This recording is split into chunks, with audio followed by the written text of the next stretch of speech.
स्वामीजींच्या सांगण्यानुसार आज आपण आता श्रवण निरूपण पाहणार आहे.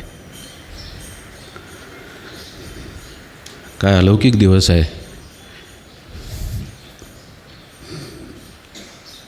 पांडुरंगाची सगळी लेकरं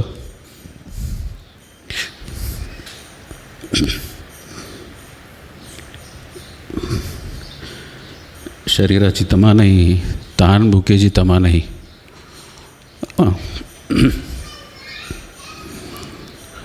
चालत चालत जाऊन आज त्याला भेटली.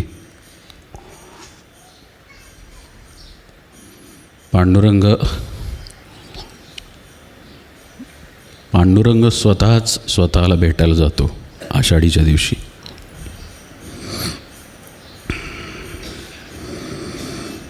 आपण कुणीही पांडुरंगाला पाहिलं नाही, पण आपल्या सद्गुरूंना आपण पाहिलं. आपल्यासाठी आपले सद्गुरू हेच पांडुरंग, अन्य कुणीही नाही. पांडुरंगाच्या चरणी आपण सगळ्यांनी साष्टांग घालू. देव बोलतो का, ऐकतो का, पाहतो का, यातलं तो काहीही करत नाही. नामदेवरायांशी बोलायचा, नामदेवरायांबरोबर खेळायचा, नामदेवरायांच्या हातचं जेवायचा. पण जेव्हा परीक्षा झाली, ते थापटणं मारलं त्यांच्या डोक्यात, त्यांना राग आला. ते म्हणाले, तू कोण माझी तपासणी करणारी, आणि ताडताड निघून गेले त्या सभेतनं, संत सभा. आणि पांडुरंगाला म्हणाले, अरे हे मला कोण तपासणारे, तुझ्याशी एवढं बोलतो, तू माझ्या हातचं खातोस आणि मी तुला ओळखलं नाही, मी अपूर्ण. तर पांडुरंग म्हणाले, हो नाम्या, हा खरा मी नाही जो तुझ्याबरोबर नाचतो, खेळतो, तुझ्या हातचं खातो. खऱ्या मला ओळखायचं असेल तर सद्गुरूंना शरण जा.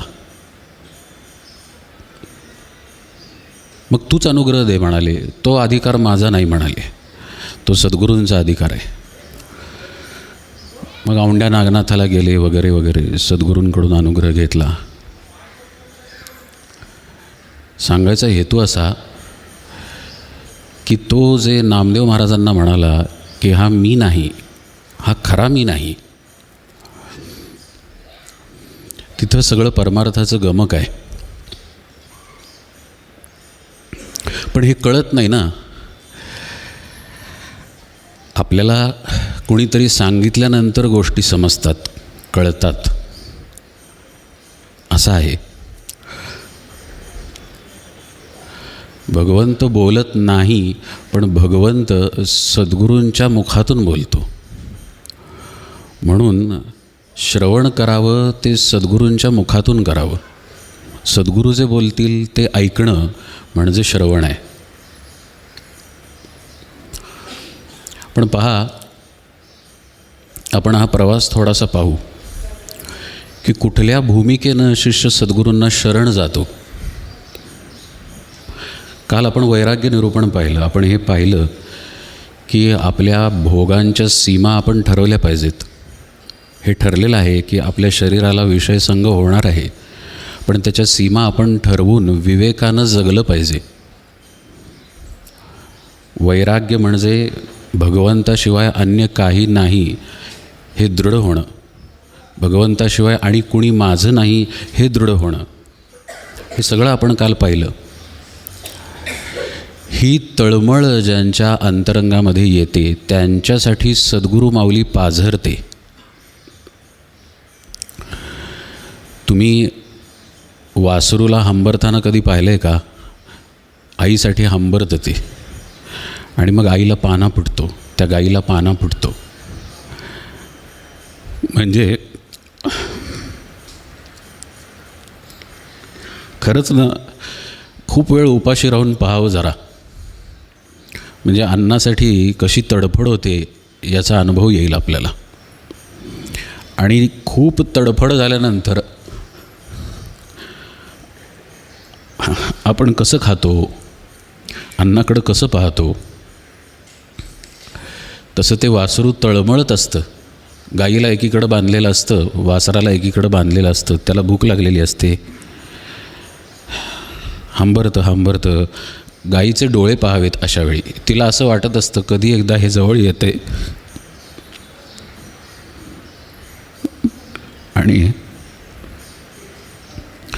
माझं दूध पितंय. तिचा पाहणा पण सुटतो कधी कधी. प्रेम जे आहे ते ग्रहण करणारा असेल तर प्रेम वाहतं होतं, असं दोन्ही बाजूंनी घडतं.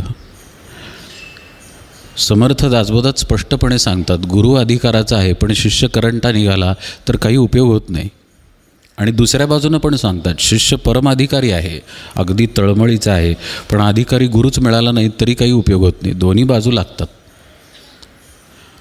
श्री महाराजांच्या चरित्रात उल्लेख आहे पहा. ते कुठे एका जंगलात साधना करत होते. गुहेच्या दाराशी येऊन गाय दूध द्यायची. पाहणा फुटणं हे प्रेमामुळं घडतं आणि प्रेमाला दोन्ही बाजू असतात. ते प्रेम ग्रहण करणारं वासरू आहे, त्या वासरासाठी पाना फुटतो गाईला. मग जेव्हा सोडलं जातं तेव्हा एकदम धावत ते आचळाला धक्के देतं. जितके धक्के देतं तितकं दूध जास्त येतं आचळातनं. इथं सत्शिष्य आणि सद्गुरू यांचा संबंध आहे.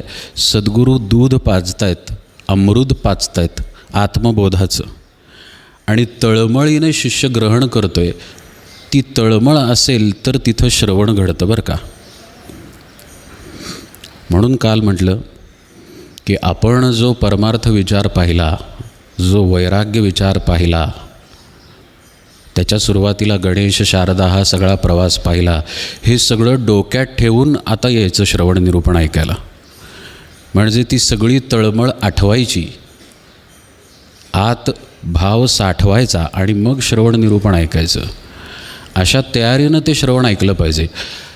जाता जाता ऐकलं आहे, कानावर पडलं तेवढं पडलं. आम्ही काम करत होतो, काम करत ऐकलं निरूपण, केर काढत ऐकलं निरूपण. हे श्रवण नाही.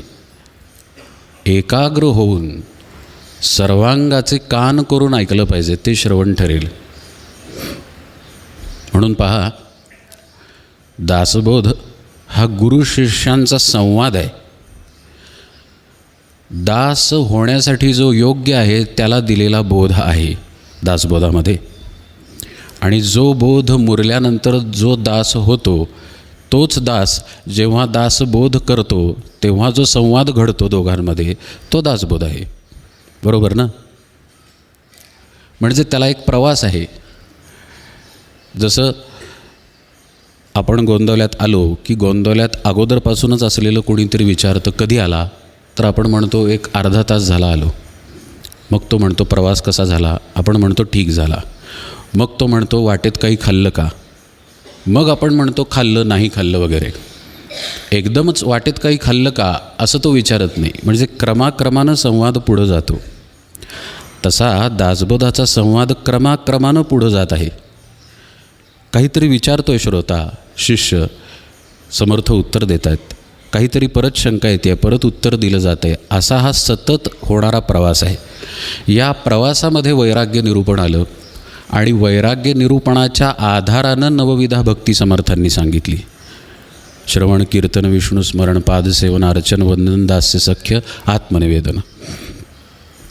त्यामुळं श्रवण भक्तीच्या आधी वैराग्य निरूपण पाहणं अत्यंत आवश्यक होतं.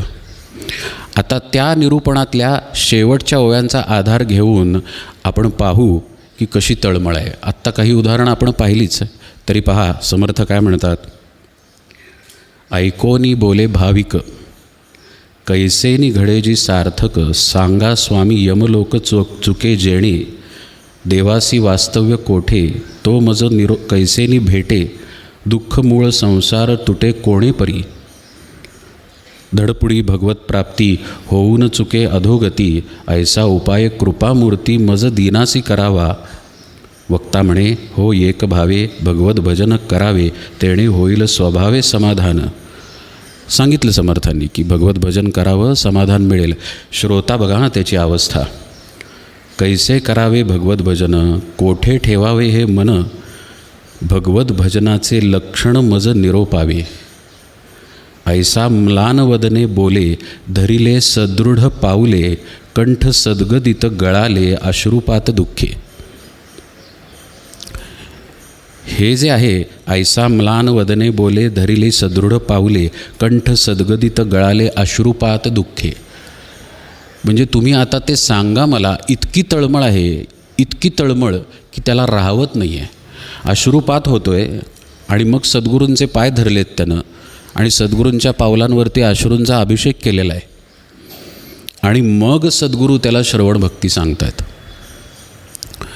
म्हणजे जे आता बोललं जाणार त्याचा ठसाच उमटला पाहिजे आपल्यावरती, शिक्का उमटला पाहिजे आणि आपली ओळखच बदलली पाहिजे, तर ती श्रवण भक्ती घडेल.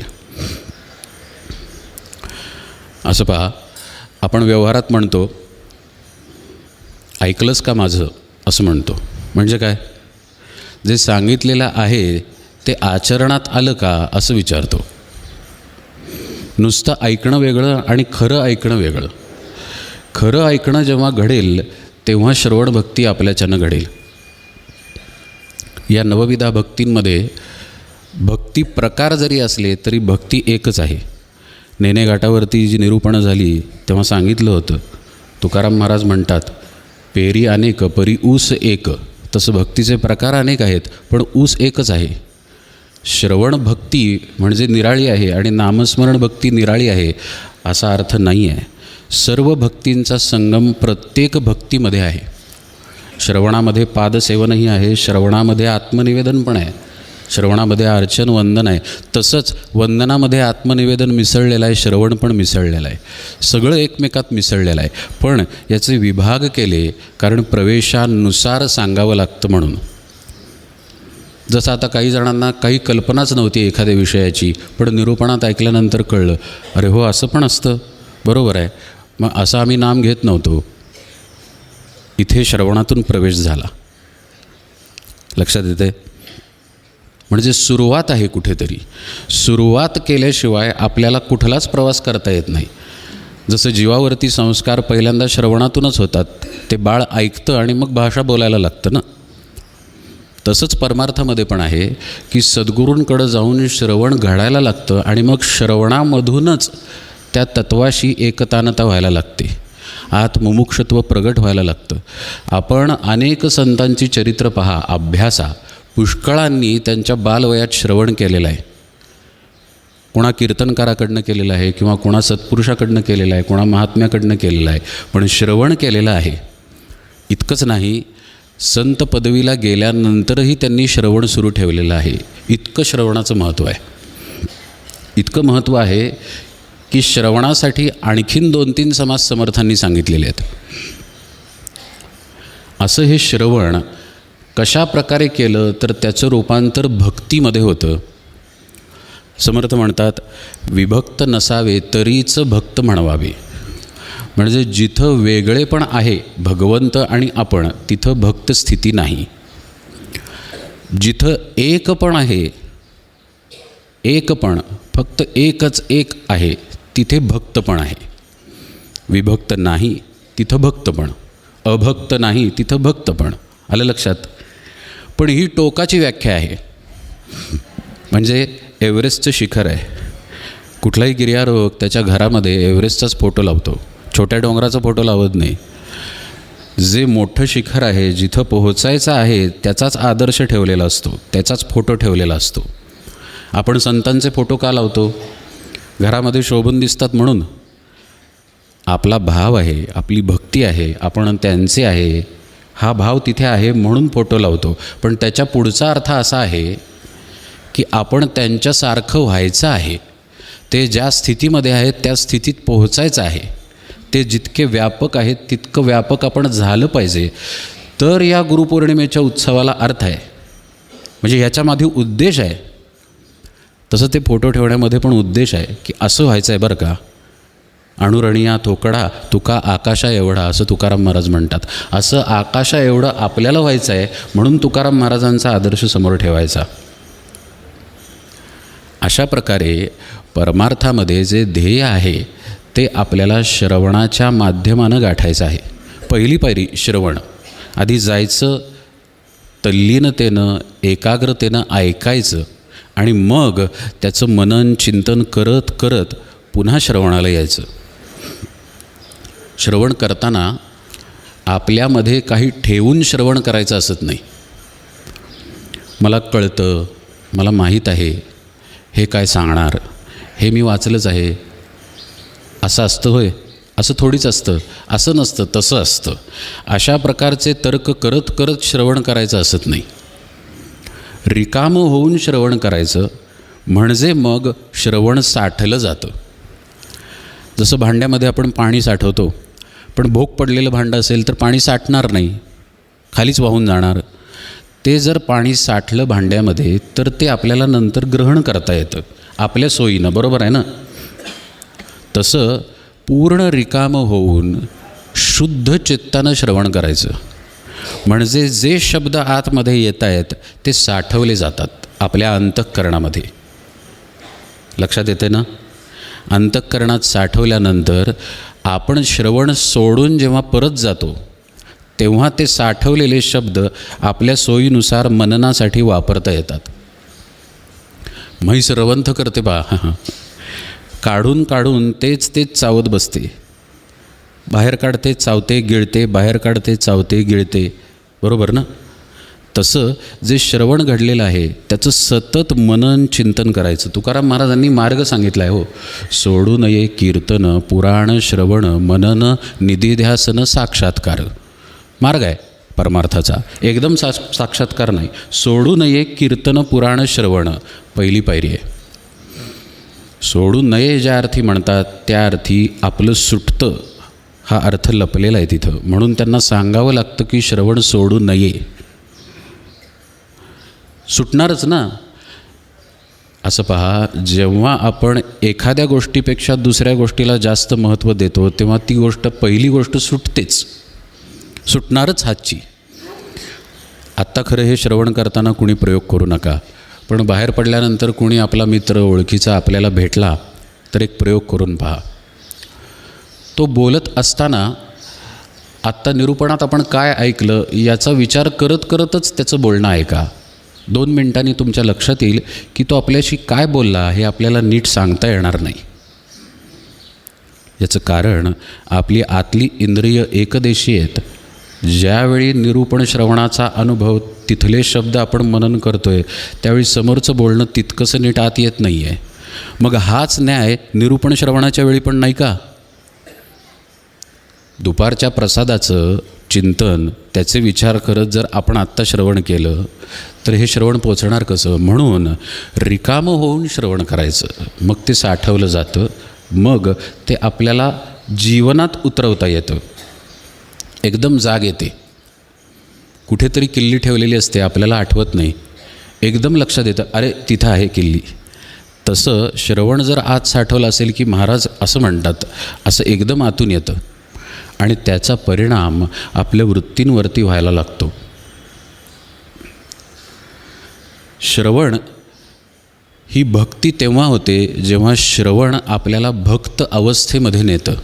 पहा, प्रत्येक शब्दाच्या पुढे भक्ती लावलेली आहे. श्रवण भक्ती, कीर्तन भक्ती, नामस्मरण भक्ती.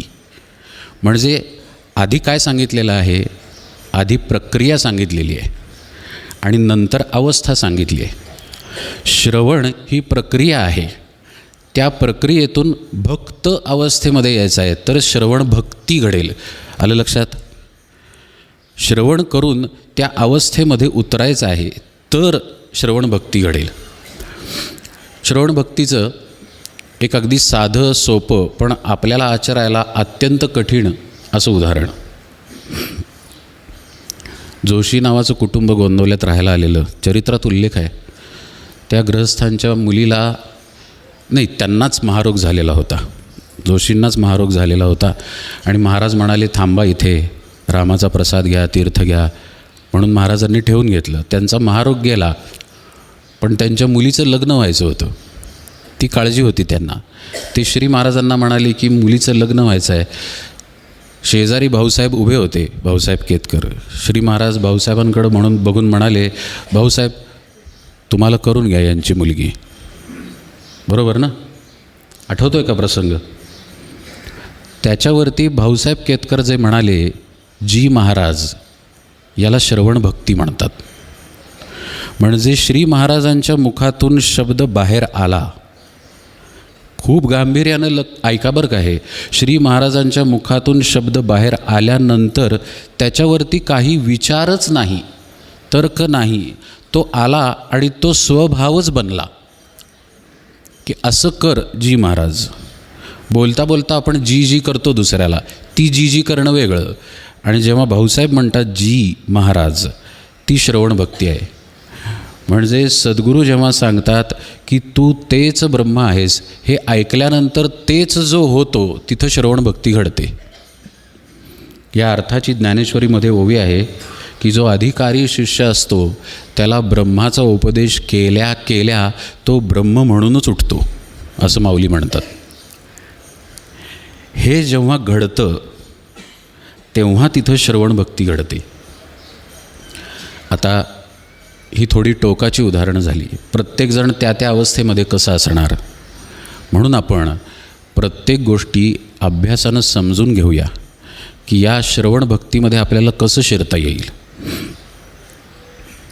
असं पहा, आपल्यापाशी आपली स्थूल इंद्रिय आणि सूक्ष्म इंद्रिय जशी आहेत, तसंच त्या सूक्ष्म इंद्रियांमध्ये मन नावाचं एक अतिशय शक्तिशाली इंद्रिय आपल्याला मिळालेलं आहे. मन एव मनुष्याणाम कारणम बंध मोक्षयो. मनानं जर घेतलं आपण तर आपण सगळं काही करू शकतो. तुकाराम महाराज म्हणतात, तुका म्हणे मनी नाही नये आकाराते काही. जर मनात नसेल तर काही आकाराला येणार नाही. तर पहिली पायरी अशी की ह्या मनाला परमार्थ मार्गावरती वळवायचं. ते वळवलं आपण की आपोआप श्रवण करण्यासाठी आपण तयार व्हायला लागतो. असं आहे, इथं श्रवण हा जो विषय आहे तो सद्गुरू मुखातून ऐकायचा आहे. त्यामुळं अर्थातच हे परमार्थविषयीचं श्रवण आहे, अन्य कुठलं श्रवण नाही. तर आपल्याला काय असतं, या विषयाची गोडी असत नाही, आवड असत नाही तितकीशी जितकी विषयांची असती. आता हे सगळ्यांना लागू नाही बरं का. इथं बसलेल्यांपैकी काही जणांना परमार्थाची आवड आहे, अगदी निश्चितपणे आहे. पण सर्वसमावेशक बोलायचं झाल्यास सर्वसाधारणत आपला जीव बहिर्मुख असतो. त्यामुळं बाहेरच्या गोष्टींच्या वर्णनामध्ये आपण रमतो. काय सांगतेस, असं झालं, बरं मग ती असं म्हणाली, असं कसं काय म्हणाली, ह्याच्यात लगेच आपण शिरतो आणि रमतो. किंवा तो असं म्हणाला का, बरं बरं बरं. म्हणजे दुसऱ्याविषयीचं बोलणं आहे, दुसऱ्याविषयीचं काही सांगणं आहे. जिथे कुठलाही विषय आहे त्या पद्धतीचं बोलणं चाललं असेल तर तिथं आपण सहज रमून जातो. पण तसं भगवंताच्या बाबतीत आपलं होत नाही, कारण त्या बाजूची ओढ आपल्याला नाही. पहा ना, कुठल्या गोष्टीबद्दल बोललेलं आपल्याला आवडतं त्या गोष्टीची आतून आपल्याला ओढ असते. त्यामुळं आपलं काम हे आहे की भगवंताची ओढ लागली पाहिजे. श्री महाराज एके ठिकाणी म्हणतात की तुम्हाला भगवंत हवा आहे असं वाटतं, पण भगवंत हवाचं आहे असं वाटतं का? खूप अर्थ आहे याच्यामध्ये. जेव्हा हवाचं आहे असं वाटेल तेव्हा आवड आपली भगवंताला चिकटली. मग भगवंताविषयीचं कीर्तन, भगवंताविषयीचं प्रवचन आणखी हवं हवं वाटायला लागतं आणि मग तिथं आपण रमायला लागतो. या श्रवणभक्ती समासामध्ये समर्थांनी हे ऐकावं ते ऐकावं अशी पुष्कळ यादी दिलेली आहे बरं का. पण ती यादी देताना त्यांची करुणा दिसून येते की तुम्ही पुष्कळ ऐका. पण याचा विपर्यास असा करायचा नाही आपण की वेगवेगळ्या गोष्टी ऐकत बसा असं समर्थांनी सांगितलं आहे. हा एक धोका असतो. कसं आहे, ग्रंथामध्ये सर्वांसाठी सर्व काही सांगितलेलं असतं. जसं ज्ञानेश्वरी आपण उघडली तर जो योग मार्गामध्ये अगदी प्रवीण आहे त्याच्यासाठी पण ज्ञानेश्वरीमध्ये काहीतरी आहे. जो अगदी अडाणी आहे त्याच्यासाठी पण ज्ञानेश्वरीत काहीतरी आहे. सगळ्यांसाठी सगळं आहे ज्ञानेश्वरीमध्ये, तसंच दासबोधामध्ये आहे, तसंच श्री महाराजांच्या 365 प्रवचनात आहे.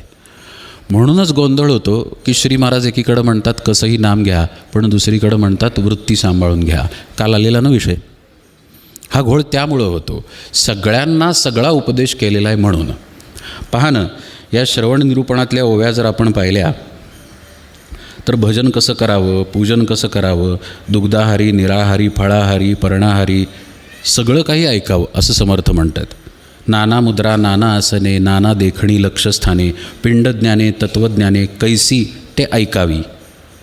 नाना मुद्रांच्या बाबतीत ऐकावं म्हणतात, नाना लक्षणांच्या बाबतीत, पिंडज्ञानाच्या बाबतीत, सृष्टीरचनेच्या बाबतीत, भूगोळ रचनेच्या बाबतीत, उपासना मार्ग, ज्ञानमार्ग, सिद्धांत मार्ग, योग मार्ग, वैराग्य मार्ग ऐकत जावे. सगळी यादी दिली आहे की हे ऐकत जावं, ते ऐकत जावं. म्हणजे हे सगळं ऐकत बसायचं आहे का, तर असा याचा अर्थ नाही आहे. म्हणून आपण श्रवणभक्ती सद्गुरुमुखातून करायची आहे या दृष्टीनं श्रवणभक्तीकडे पाहतो आहे. म्हणजे मार्ग ठरला पाहिजे, सद्गुरू ठरले पाहिजेत, सद्गुरूंकडनं उपासना घेतली पाहिजे, अनुग्रह घेतला पाहिजे, म्हणजेच साधना ठरली पाहिजे, आणि मग त्यासंबंधीचं श्रवण केलं पाहिजे. अन्य कुठलंही श्रवण केलं नाही पाहिजे. लक्षात येते? म्हणजे आपला मार्ग ठरला की आत्मप्राप्ती करायची आहे, कळलं? मग आता पिंडज्ञानाचं श्रवण करायची गरज नाही आहे. म्हणजे डॉक्टरकीच्या शिक्षणाबद्दल ना, बाहेरच्या अर्थानं पिंडज्ञान म्हणजे शरीराचं ज्ञान, कशी जीव आहे, कसा मेंदू आहे. आपलं ठरलं आत्मज्ञान प्राप्त करायचं आहे, सद्गुरूंना शरण गेलो, सद्गुरूंनी अनुग्रह दिला, म्हणजे आपली साधना ठरली की हे आणि हेच करायचं आहे. तुम्हाला एक घटना सांगतो बरं का. स्वामी माधवनाथ पुण्यात होते तेव्हा हा प्रसंग घडला. स्वामी माधवनाथांना भेटायला अंबुराव महाराजांचे एक शिष्य आले, आणि अंबुराव महाराज अर्थातच भाऊसाहेब उमदीकरांचे शिष्य, भाऊसाहेब महाराज उमदीकरांचे. तर ते श्वासावर नाम घ्यायला शिकवायचे. तर हे अंबुराव महाराजांचे शिष्य स्वामी माधवनाथांना म्हणाले की मी खूप लहान होतो तेव्हा मला अंबुराव महाराजांनी अनुग्रह दिला, आता मला साधना नीट आठवत नाही आहे, आणि दुसरी अडचण अशी झाली आहे की पूर्वी साधना करताना मला शांत वाटायचं, अनुभव यायचा, पण आता नामात अनुभव येत नाही आहे म्हणाले. तर स्वामी माधवनाथ म्हणाले की श्वासाबरोबर नाम घ्यायचं तुम्हाला शिकवलं आहे ना? तर ते म्हणाले हो, श्वासाबरोबर नाम घ्यायचं आणि मग श्वास सोडायचा. त्यावर स्वामी माधवनाथांनी प्रश्न केला, श्वासाबरोबर नाम घ्यायचं आणि काही क्षण थांबायचं हे सांगितलं होतं का अंबुराव महाराजांनी? तर तो गृहस्थ एकदम म्हणाला हो, हेच नेमकं मी विसरलो हो म्हणाला. मग अनुभव कसा येणार म्हणाले. असो, आता जितका वेळ आपल्यापाशी शिल्लक आहे तेवढी साधना तुम्ही करा, अनुग्रह वाया जाणार नाही असं स्वामी माधवनाथ म्हणाले. म्हणजे सद्गुरूंनी जी साधना दिलेली आहे ती आणि तीच साधना करावी लागते, तशीच करावी लागते. आपल्या मनानं त्याच्यात काहीही बदल करायचा असत नाही, कुणीही काहीही सांगितलं तरी. ही पहिली अट. म्हणजे मार्ग ठरला, सद्गुरू ठरले, एक गुरु एक देव, कोठे तरी असावा भाव, भावार्थ नसता वाव सर्व काही. आज शंकराला धरायला गेला, उद्या रामाला धरायला गेला, परवा गणपतीला असं चालत नाही परमार्थामध्ये. एक धरीला चित्ती आम्ही रखुमाईचा पती, संपलं. विठ्ठल म्हटलं की संपलं. एक विठ्ठल तेवढा धरलेला आहे, बाकी कुणीही मला माहिती नाही, त्रिभुवनात माहिती नाही. तसंच सद्गुरूंप्रती पाहिजे बरं का. निळोबाराय अनुष्ठानाला बसले. का बसले? निळोबारायांनी अनुग्रह मागितला होता तुकाराम महाराजांकडं. तुकाराम महाराज म्हणाले देईन, पण तुकाराम महाराजांनी सदेह वैकुंठ गमन केलं, अनुग्रह द्यायचा राहिला बरं का. राहिला तर राहिला, आत्ता मिळाला नाही प्रसाद, कुणीतरी आणून देईल, एवढं काय आहे त्याच्यात, होय की नाही. एका शाळेत ॲडमिशन मिळाली नाही, ठीक आहे, दुसरी शाळा, 100 शाळा आहेत, असा भाव नव्हता निळोबारायांचा. तुकाराम महाराजांकडनंच अनुग्रह पाहिजे. मग अनुष्ठानाला बसले की यांनीच अनुग्रह द्यायचा. दिवस नक्की माहीत नाहीत, काहीतरी 14 दिवस झाले अन्न पाण्याशिवाय बसलेले होते.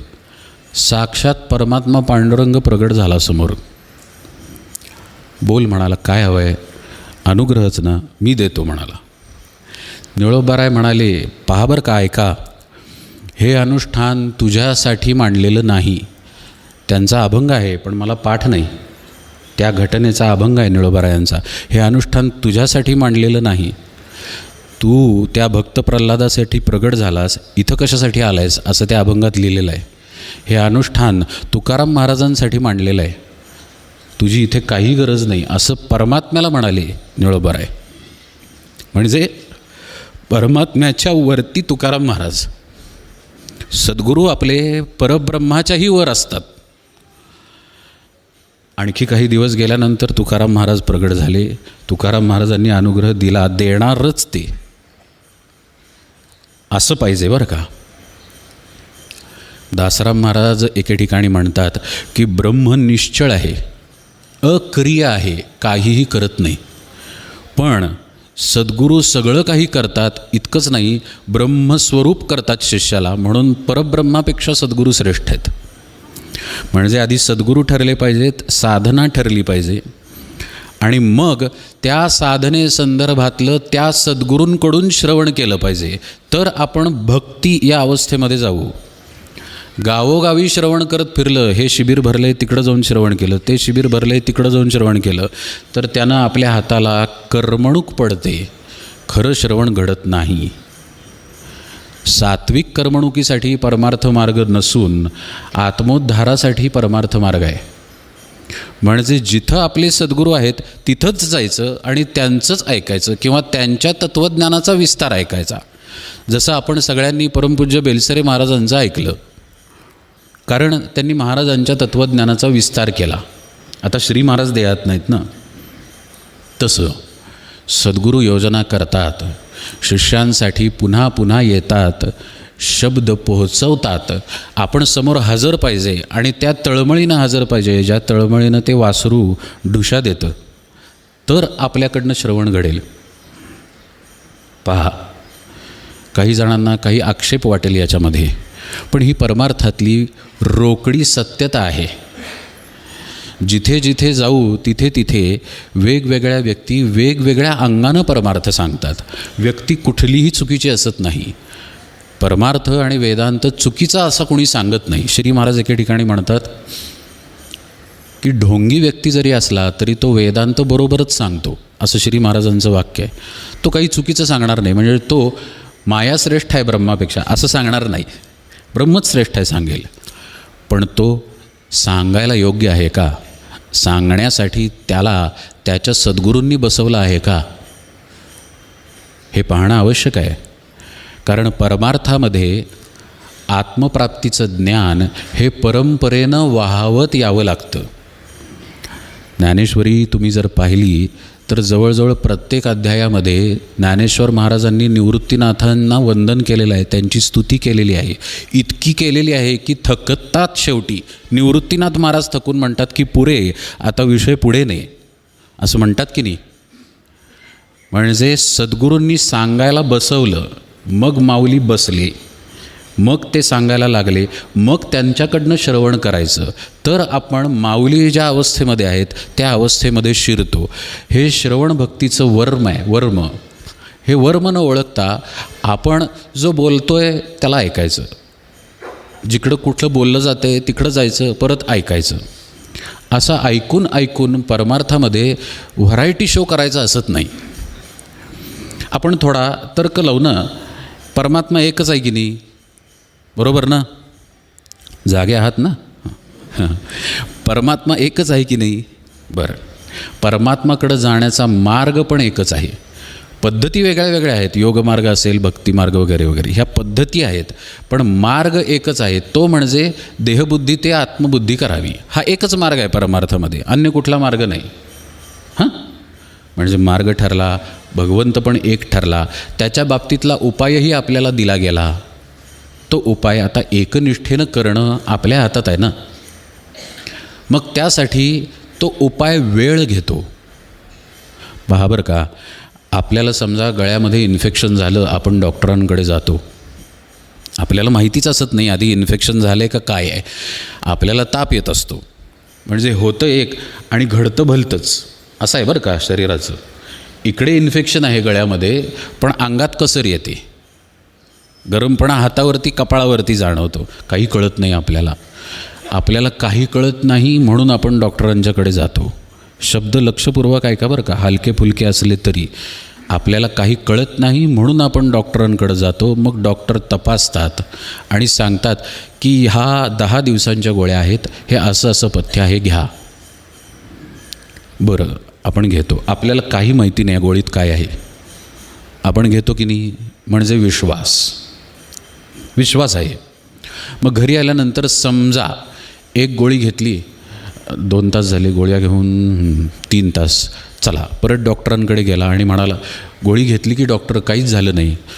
तो जर डॉक्टर कडक असेल तर कानाखाली मारेल, म्हणेल अरे 10 दिवसांच्या गोळ्या दिल्या आहेत, पथ्य दिलेलं आहे, एक गोळी घेऊन कसा येतोस माझ्याकडे.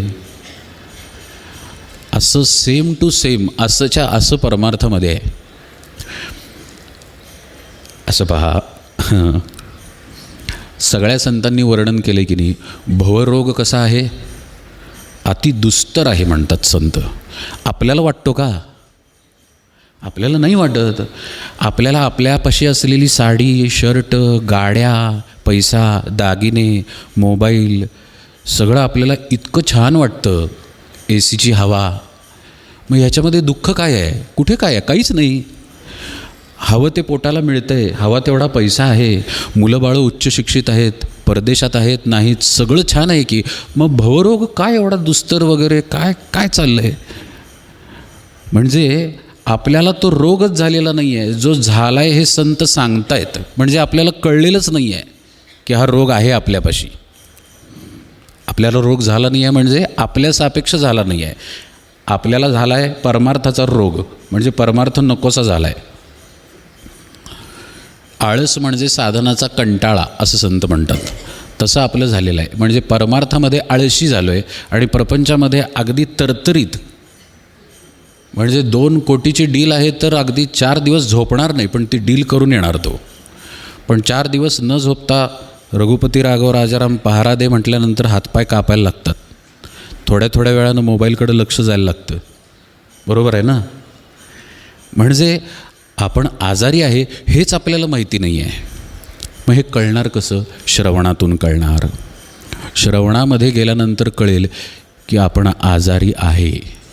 पण ते का कळेल आणि केव्हा कळेल? जर आपला जिथून आपल्याला श्रवण घडतंय त्या सद्गुरूंवर विश्वास असेल तर.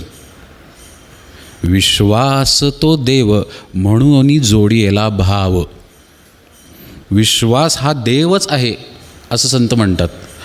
तो विश्वास नसेल सांगणाऱ्या व्यक्तीवरती तर तिथनं जे सांगितलं जातं आहे त्याचं ग्रहण होऊ शकत नाही. पहा, आपण त्याच डॉक्टरकडे जातो कारण त्याच्यावरती आपला विश्वास आहे. काय म्हणतो आपण त्याला? Family doctor. कारण फॅमिलीला पाहत आला आहे ना तो. जे पाहणारे आहेत ते तिथे बसलेत बरं का, पण तो पाहत आला आहे, बरोबर आहे. त्याच्याकडं आपण घेऊन जातो आपल्या मुलाला किंवा आपण स्वतः त्याच्याकडे जातो, तिथं विश्वास आहे म्हणून. आणि मग दिलेलं औषध विश्वासानं ग्रहण करतो. त्यानं सांगितलेलं पथ्य विश्वासानं पाळतो, मग औषधाचा गुण येतो आणि आपण बरे होतो. हीच प्रक्रिया परमार्थात घडली पाहिजे. विश्वासानं जाऊन त्यांच्या इथे श्रवण केलं पाहिजे. त्यांच्या इथे म्हणजे सद्गुरूंच्याच इथे चकार आणि कुठेही नाही असं श्रवण केलं पाहिजे आणि मग ते आत साठवून परत गेलं पाहिजे. आता घसा खवखवतोय, खोकला येतोय किंवा दुसरा कुठला तरी आजार झाला आहे आणि त्याला एखादं पथ्य दिलेलं आहे, ते पथ्य पाळलं नाही तर औषधाचा गुण येणार नाही, हे उघड आहे. तसं आचरणाचं पथ्य आहे परमार्थामध्ये. ते जर पाळलं नाही तर आपल्याला नामाचा गुण येऊ शकत नाही, साधनेचा गुण येऊ शकत नाही. जर आपण आचरणाचं पथ्य पाळत नसलो तर हे स्पष्ट आहे की आपण परमार्थामध्ये लबाडी करतो.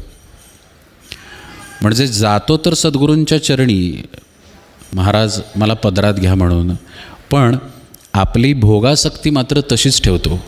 म्हणजे मला जायचं नाही आहे महाराजांच्या पदरात, पण म्हणतोय मात्र पदरात घ्या महाराज मला म्हणून. असं आपण करतो जेव्हा आचरण सांभाळत नाही तेव्हा. म्हणून आचरणाला सांभाळावं आणि मग नामात राहावं, पथ्य सांभाळावं आणि मग औषध घ्यावं, म्हणजे आपोआप गुण येतो. पण या सगळ्या गोष्टी श्रवणाशिवाय कळू शकत नाहीत. श्रवणे आतुडे भक्ती, श्रवणे आतुडे विरक्ती असं समर्थ म्हणतात. या समासामध्ये नाही बरं का, दुसऱ्या समासात म्हणतात. श्रवण भक्तीवरती वेगळे वेगळे समास आहेत. त्यामध्ये एक महत्त्वाची गोष्ट समर्थ सांगतात. सेविलेची सेवावी अन्न, प्यालीची प्यावे जीवन, तैसे श्रवण आणि मनन केलेची करावे. अन्न खातो ना रोज आपण, काय का 1.5-2 लाख रुपये सोनं झाले, खूप भारी आहे म्हणून आज अन्न नको सोनं खाऊया असं करतो.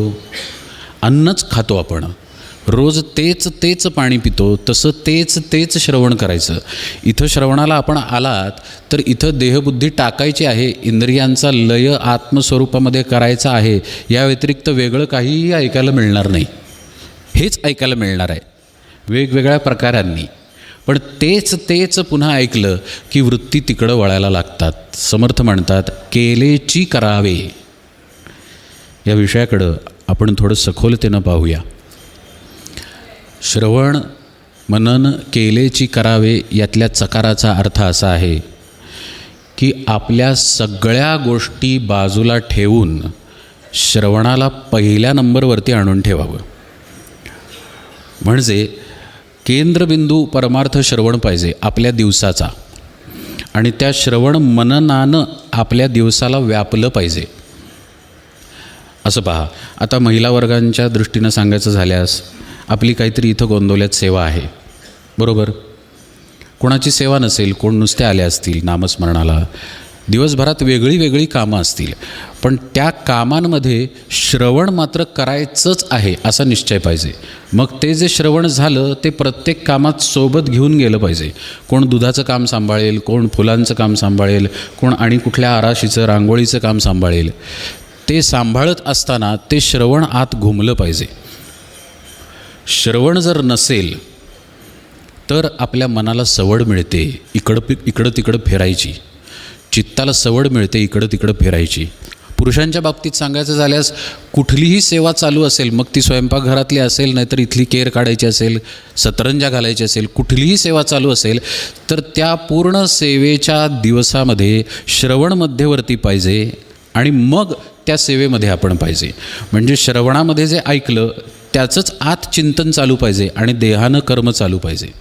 प्रत्यक्ष चिंतन चालू नसेल तर नामाचं चिंतन तरी सुरू पाहिजे.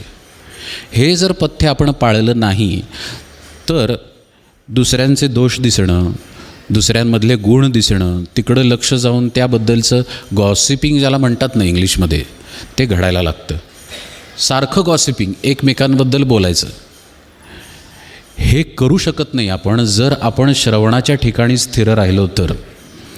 म्हणजे पहा, लक्षणांनी ओळखता येतं की आपण स्थिर आहोत की नाही. आपल्याकडनं गॉसिपिंग होतं आहे, आपल्याकडनं इकडं तिकडं फिरलं जातं आहे चित्तवृत्तींनी, तर समजायचं की आपल्या ठिकाणी श्रवण दृढ झालेलं नाही आहे. जर आपल्याला स्वतःबद्दल न्यूनगंड वाटत असेल किंवा श्रेष्ठतागंड वाटत असेल तर समजायचं की आपलं श्रवण कुठेतरी चुकतं आहे. श्रवणाला रस्त्यावरती आणलं पाहिजे. परमार्थामध्ये ना सारखं मी कुणी नाही हो, मी कुणी नाही, मला काही येत नाही, मला काही येत नाही, अशा पद्धतीची भाषा असू नये. परमार्थ हा मजबूत माणसाचा आहे.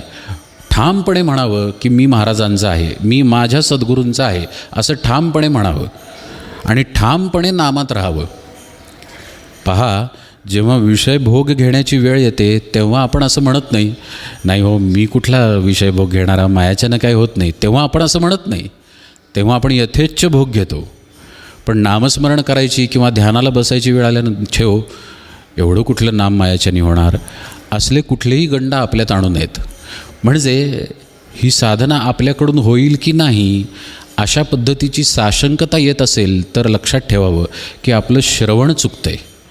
मग आधी श्रवण करावं, छान सद्गुरूंचं जे सांगणं आहे ते पुन्हा पुन्हा ऐकावं, त्याचं मनन करून शांतपणे सद्गुरूंना शरण जाऊन एक नामाची उत्तम बैठक करावी. आणि मग पहा फरक पडतो की नाही. स्वामी विवेकानंद काय करायचे माहिती आहे का? ध्यानाला बसायच्या आधी घाम येऊन अगदी ओले चिंब होईपर्यंत फुटबॉल खेळायचे बरं का, आणि दमून दमून थकले की मग आंघोळ करून ध्यानाला बसायचे. उत्तम ध्यान होतं अशानं, असं ते म्हणायचे. म्हणजे येन केन उपायेण आपल्याला आपलं मन परमात्म्यामध्ये विलीन करायचं आहे, आपलं चित्त परमात्म्यामध्ये विलीन करायचं आहे. आणि त्यासाठी वेगवेगळ्या उपायांनी श्रवणामधून आपल्याला माल गोळा करायचा आहे, भांडवल गोळा करायचं आहे. पहा, आपण भाव कसा ठेवायचा, आपण सद्गुरूंना शरण कसं जायचं, नामात एकतानता कशी येणार, हे श्रवणाशिवाय आणि कुठेही आपल्याला कळू शकत नाही. म्हणून ते धरून ठेवायचं. समर्थ म्हणतात, श्रवणात महत्त्वाची जर काही गोष्ट करायची असेल तर सगुणाची चरित्रे ऐकावी, का ते निर्गुण अध्यात्मे शोधावी, श्रवण भक्तीची जाणावी लक्षणे ऐसी. सगुण देवाची चरित्रे, निर्गुणाची तत्वे यंत्रे, हे दोन्ही परमपवित्रे ऐकत जावी. हे पथ्य मात्र आता श्रवणाच्या बाबतीत समर्थांनी सांगितलं की काय श्रवण करावं. विनोद नाही, परमार्थच श्रवण करावा. परमार्थाच्या अंगानं एखादा विनोद ठीक आहे, पण जर त्याच्यामध्ये परमार्थ सोडून अन्य काही असेल तर त्या बाजूला आपली वृत्ती चाळवली जाणार. त्यामुळं अतिशय सावधानतेनं श्रवण निवडावं. सगुण चरित्र ऐकावीत असं म्हणतात समर्थ. असा शब्द ज्यावेळी ते वापरतात तेव्हा ते परमात्म्याचे अवतार, रामकृष्णादी अवतार यांना निर्देशून म्हणतात ही सगुण चरित्र ऐकावीत. किंवा जे त्या अवतारांसारखेच महात्मे झाले, समर्थ रामदास म्हणा, माऊली ज्ञानेश्वर महाराज, अनेक संत आहेत, आपले श्री महाराज, यांची चरित्र ऐकावीत असं ते म्हणतात. याचं कारण त्या चरित्रांमधून आपल्याला आपल्या साधनेसाठी जीवनाचा आलेख मिळतो. आपल्या साधनेसाठी जीवनाचा आलेख, की कशा पद्धतीनं कर्म करायला पाहिजे, कशा पद्धतीनं साधना सांभाळली पाहिजे आणि कशा पद्धतीनं स्वरूप स्थितीमध्ये शांत राहून आपल्या कर्मात राहिलं पाहिजे. पहा बरं का, भगवान गोपाळकृष्ण मथुरेतून एकदा जे गेले ते पुन्हा परत गेले नाहीत, बरोबर ना. परमपूज्य बेलसरे महाराज एके ठिकाणी म्हणतात की गोपींचं जे प्रेम आहे ते विरहातून आलेलं प्रेम आहे, हे विरहाचं प्रेम आहे म्हणतात ते. परत भगवान गोपींकडे गेले नाहीत. परत एक गोष्ट घेतल्यानंतर परत मागं वळून पाहिलेलं नाही आहे भगवंतांनी. म्हणजे रामचंद्रांचं सांगायचं झाल्यास, आता वनवासाला जायचं ठरलं, पितृआज्ञा झाली, प्रत्यक्ष पितृआज्ञा झाली नाही बरं का. दशरथ मौन राहिले, म्हणजे आता ही संमतीच आहे असं म्हटलं रामचंद्रांनी. आणि ते जेव्हा जायला लागले वनवासाकडे तेव्हा त्यांनी मागं वळून पाहिलं नाही. असं केलं नाही बरं का रामचंद्रांनी. जरा बघ आज जाऊन खरंच जायचं आहे का आपण, जरा एकदा विचारून बघ बरं या आईला, जरा बाईचं बाई ऐकेल, तू जरा समजूत काढ बरं कैकेयीची, असं रामचंद्र म्हणाले नाहीत. सांगितलं ना जायला आपल्याला, आपण गेले, मागं वळून पाहिलं नाही. जसं मथुरेकडं मागं वळून पाहिलं नाही श्रीकृष्णांनी. युद्धाला उभे राहिले, जेव्हा युद्धाला उभे राहिले ना तेव्हा रावणाचा एक मुलगा तावातावानं रामचंद्रांशी युद्ध करायला आला. खरं त्याने यायची गरज नव्हती, पण तो तावातावानं युद्ध करायला आला आणि अर्थातच रामचंद्रांकडून मारला गेला. हे जेव्हा घडलं त्यावेळी रावणाला इतका संताप आला, संतापून रावण युद्धाला गेला. बाकी सगळं सैन्य शिल्लक असताना रामचंद्र जमिनीवरती आणि रावण रथातून युद्ध करतोय. नंतर त्याला इंद्रानी रथ दिला बरं का रामचंद्रांना. आता युद्ध सुरू झाल्यानंतर रामचंद्रांनी मुकुट उडवला, धनुष्य उडवला, रावणाचा रथ मोडला, सगळं काही केलं. आमचे स्वामीजी ही गोष्ट सांगतात बरं का रामायणातली. त्यातून त्यांना हे सांगायचं आहे की रामचंद्र कसे आहेत. हे जे घडलं, इतका अपमान झाला रावणाचा, मुकुट खाली पडला डोळे लाल झाले, संताप झाला रावणाचा. रामचंद्र म्हणाले, जा तयारी करून पुन्हा ये म्हणाले युद्धाला. रावण परत गेला आणि अतिशय चिंतातूर दिसला. प्रधान मंडळींनी विचारलं की तुम्ही इतके चिंतित का दिसताय? कारण रावण तसा सामान्य योद्धा नव्हता. ग्रहांना जिंकलेलं होतं, देवतांना जिंकलेलं होतं, पण रामचंद्रांकडून युद्धात हारल्यानंतर एकदम उदास दिसला. तर रावण म्हणाला की राम संतापानं लढतच नाही आहे, चिडून मारतच नाही आहे बाण. त्याचा एक बाण येतो कधी, दुसरा बाण कधी येतो कळतच नाही. एक बाण सुटल्यानंतर दुसरा बाण तो धनुष्यावर कधी लावतो कळतच नाही. धडाधड माझ्याकडे बाण येतात आणि त्याच्या चेहऱ्यावर पाहावं तर प्रसन्न स्मित आहे. याला हरवणं अवघड आहे म्हणाला रावण. हे कथा ऐकल्यानंतर आपल्याला काय आठवलं सांगू? महाराज म्हणतात, देहाचे भोग आले तरी तुम्ही प्रसन्न चित्त राहा. आनंदात जो भोग भोगतो तो माझा माणूस आहे, असं श्री महाराज म्हणतात. आता हे भोग सुरूच होते ना. रामचंद्रांचं जीवन जर आपण पाहिलं तर सुखावह काहीही नाही आहे जीवनामध्ये, काहीच नाही आहे. ऐन तारुण्यात लग्न झालं, लगेच वनात निघून गेले, लगेच बायको पळवून नेली. अहो, भल्या भल्यांची बायको जात नाही. पहा, तुमच्या ऐकिवात आहे का एखाद्या मुख्यमंत्र्याची, कुठल्या मंत्री संत्रीची बायको कुणी पळवून नेली आहे? नाही. पण रामचंद्रांची पत्नी पळवून नेली रावणाने. म्हणजे केवढा मोठा आघात आहे हा राज्यावरती, प्रतिष्ठेवरती, स्वतःच्या भावनांवरती. आधी एक आघात आहेच, घरातनं बाहेर पडलेले आहेत, त्याच्यानंतर हा आघात, मग मुलांचा विरह आहे, नंतर पत्नी मिळाली न मिळाली तोपर्यंत ती भूमीमध्ये निघून गेली. पूर्ण दुःखमय जीवन आहे. पण चेहरा कसा आहे? स्मितहास्य आहे. म्हणून सगुण चरित्र ऐकायची. कारण या सगुण चरित्रांमधून आपल्या जीवनामध्ये जी युद्ध सुरू आहेत त्या सर्व युद्धांमध्ये आपल्याला कसं स्मितहास्य ठेवून राहता येईल हे शिकता येतं. समाधानात राहता येईल हे शिकता येतं. रामचंद्रांचं चरित्र नसेल तर श्री महाराजांचं ऐकावं, श्री महाराजांचं चरित्र नसेल तर समर्थांचं ऐकावं. पण जे संत नाहीत, लक्ष देऊन ऐका हं, जे संत नाहीत, जे आत्मस्थितीमध्ये नाहीत, जे भगवंताचे अवतार नाहीत, त्यांचं चरित्र ऐकू नये. फक्त संतांचं चरित्र ऐकावं. जसं श्री महाराज म्हणतात की ग्रंथ वाचायचे असतील तर संतांनी सांगितलेलेच वाचावेत. ज्ञानेश्वरी, दासबोध, एकनाथी भागवत असे ग्रंथ वाचावेत. त्या ग्रंथांवरती अभ्यासपूर्ण लिहिलेला एखादा ग्रंथ वाचू नये. कारण लिहिणारा त्याच्या मनानं त्याच्यात काहीतरी घालतो, असं श्री महाराजांचं म्हणणं आहे. हे जसं वाचनाच्या बाबतीत आहे तसंच श्रवणाच्या बाबतीत पण पथ्य आहे की श्रवण करावं सगुण चरित्राचं, पण भगवंताच्या, संत महात्म्याच्या. एक सूक्ष्म गोष्ट आपण पाहू की नाम एक तानतेनं घ्यायचं आहे, भगवंताला शरण जायचं आहे, किंवा आपला मी टाकायचा अभ्यास करायचा आहे. ही वाक्य आपण पुस्तकात वाचू पण शकतो, बरोबर आहे की नाही? ऐकू पण शकतो. मग वाचन भक्ती का नाही सांगितलेली? श्रवण भक्तीच का सांगितली? त्याचं कारण असं आहे, श्रवण जेव्हा घडतं आपल्याकडनं तेव्हा ते ज्या महात्म्याच्या मुखातून येत आहे त्याला जे सांगायचं आहे तेच घडतं आपल्याकडनं. पुस्तक हातात असेल तर आपल्या मनानं आपण वाचतो, आपल्या मनानं त्यातले अर्थ काढतो, तर्कवितर्क करतो. पण श्रवण करताना महाराजच जेव्हा बोलतात त्यावेळी महाराजांना जे सांगायचं आहे तेच सांगितलं जातं आणि तेच आत ग्रहण केलं जातं. म्हणून श्रवण भक्ती आहे, वाचन भक्ती नाही आहे. त्यामुळं वाचन करावं परमार्थी माणसानं, पण श्री महाराज म्हणतात तसं जेवढं पचेल तेवढंच वाचावं. आणि प्रामाणिकपणे सांगू का, आपण जर श्री महाराजांचे आहोत तर श्री महाराजांच्या 365 प्रवचनांच्या पलीकडं काहीही नाही आहे, ब्रह्मांडामध्ये काही नाही आहे. फार तर फार श्री महाराजांचं चरित्र वाचू आपण, पण त्या चरित्रातले बरेच उपदेश प्रवचनांमध्ये आलेले आहेत.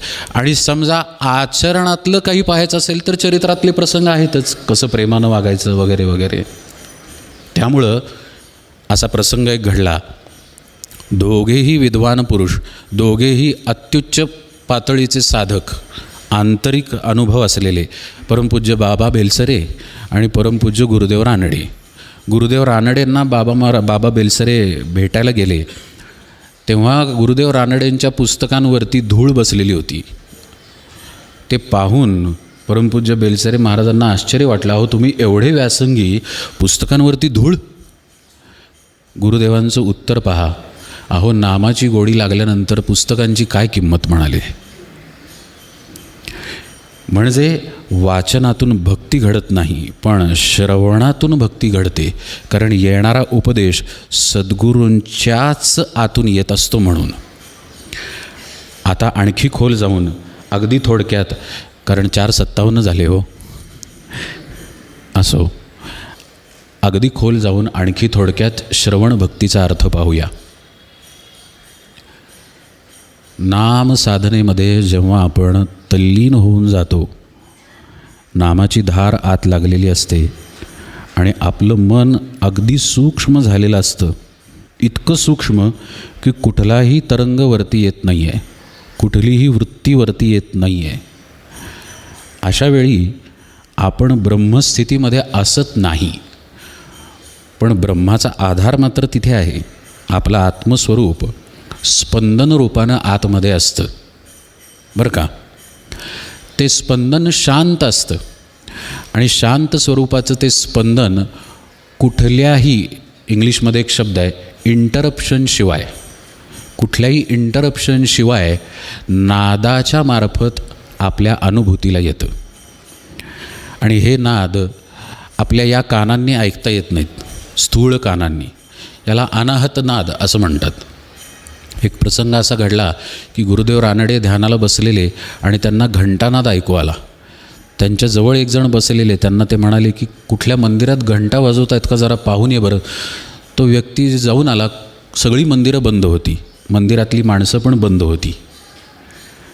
म्हणाला गुरुदेव काही चालू नाही आहे. मग त्यांना लक्षात आलं की हा नादाचा अनुभव आहे. या अनुभूतीमध्ये साधक गेला की तो नामाच्या नादाच्या श्रवणामध्ये एकतानतेनं राहायला लागतो.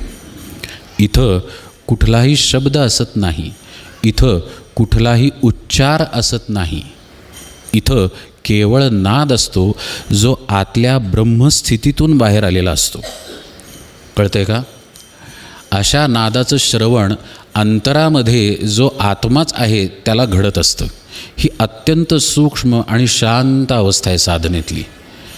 या नादाचं वर्णन करताना जनाबाई एके ठिकाणी म्हणतात की या नादामध्ये अक्षरशः मी वेडी झाले, इतकी वेडी झाले की मला माझ्या देहाचं भान राहिलं नाही, मला जणू भगवंतानी येऊन मिठी मारली असं म्हणतात. हे नादाचं अनुसंधान सतत ठेवत राहणं ही पण श्रवण भक्तीच आहे. तिथं श्रवण घडतंय, पण त्या नादाचं जिथे आपलं कुठलंही कर्तृत्व नाही आहे, मुखानं घेतलेलं, मुद्दामून घेतलेलं नाम नाही, कुठलाही काढलेला, आघातानं आलेला आवाज नाही, आपल्या कर्तृत्वाशिवाय आतल्या स्पंदनातून येणाऱ्या तो ध्वनी अतिशय सूक्ष्मतेनं साधक त्या ध्वनीमध्ये मुरतो आणि आत्मस्थितीपर्यंत पोहोचतो. अशी ही श्रवण भक्ती आहे. प्रत्येक पायरी महत्त्वाची आहे. सद्गुरूंना शरण जाणं, त्यांच्याकडे जाऊन त्यांच्याबद्दलचा उपदेश ऐकणं. त्यांच्याबद्दलचा म्हणजे जर आपण ब्रह्मानंद महाराजांना बोला म्हटलं तर ब्रह्मानंद महाराज कोणाची स्तुती गाणार? श्री महाराजांची स्तुती गाणार. जो तो आपल्या सद्गुरूंची स्तुती गाणार. ते त्यांच्याकडं जाऊन ऐकणं, परमार्थ विचार समजून घेणं, साधना काय आहे, आपण कोण आहे हे सगळं समजून घेणं, इथंपासून श्रवणभक्ती सुरू होते. ती अगदी शेवटपर्यंत नादानुसंधानापर्यंत आपल्याबरोबर राहते. आणि इतकंच नाही, अगदी आत्मनिवेदन भक्तीपर्यंतही श्रवण आपल्याबरोबर राहतं. म्हणजे जो आत्मस्वरूपाकार आहे तोही या श्रवणामध्ये असतो. आत्मानंदाचे लाडू खात असतो तो. तुकाराम महाराज म्हणतात, खातो आनंदाचे लाडू. हा आनंद निर्विषयानंद असतो. सर्व विषय लोप पावलेले असतात, मन लोप पावलेलं असतं आणि साधक आत्मस्थितीमध्ये शांत तरंगत राहतो. आता तो कसा तरंगतो बरं का, त्या अवस्थेमध्ये शांतपणे कसा पोहोचतो त्याची नामसाधना, ध्यानसाधना जी त्यानं श्रवणामधून समजून घेतली आहे, बरं का, लक्ष देऊन ऐका, श्रवणातून समजून घेतली आहे आणि श्रवणानं जपून ठेवली आहे. श्रवणाशिवाय ती जपता येणार नाही. मगाशी आपण पाहिलं, आपण सारखं बाहेर धावत राहणार. श्रवणातून समजून घेऊन जपून ठेवलेली आहे ती साधना. त्या साधनेनं कसं तो अंतरामध्ये शिरतो हे पुढच्या पादसेवन भक्तीमध्ये येणार आहे. आज निरूपण सेवेला इथेच विराम देतो. जानकी जीवन स्मरण. जय जय राम.